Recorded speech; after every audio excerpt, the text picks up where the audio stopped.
Mahilig po ako ng ganun. So, sa mga friends ko or sa partner ko po, parang ang saya lang minsan na marirealize mo yung mga nangyayari sa life mo po ngayon. So, sobrang happy lang din ako na yung fans din nakikinig sa akin and nakikipagkwentuhan lang din sila sa akin sa live stream. So, what's your favorite song?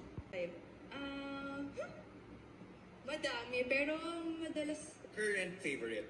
Na lagi mong pinapakinggan or lagi nasa playlist mo sa car? Alam mo naman yan kung ano. Ayun na siya.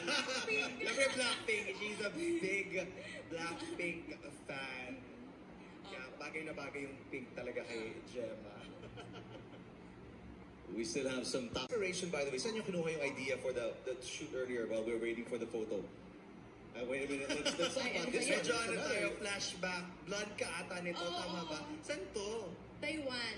First trip ata namin. After ng championship namin, so nag-Taiwan po kami. Hindi ko na maalala kung saan po yan.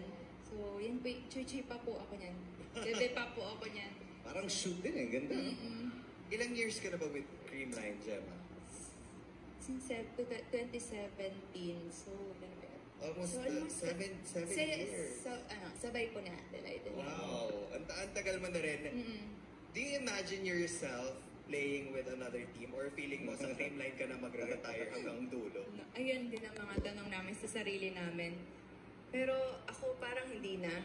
Parang gusto ko dito ko matatapos yung career ko sa Creamline Cool Smashers. Kasi feeling ko mas madami pa akong kahit sobrang tatagal ako sa team, parang ma-feel ko pa rin yung improvement ko every day, ganyan. So, parang walang kukulangin. Lagi talang may bibigay sa akin dito sa team na to. And perfect ako sa team. Charas. Gusto ko yan. Perfect ako sa team. Ganun. I love it. Tsaka, walang stress sa team. Meron, normal naman po. Pero dito ka lang na-feel yung peaceful ako. Yung sobrang gaan ng heart ko kapag naglalaro. Yan. Gemma.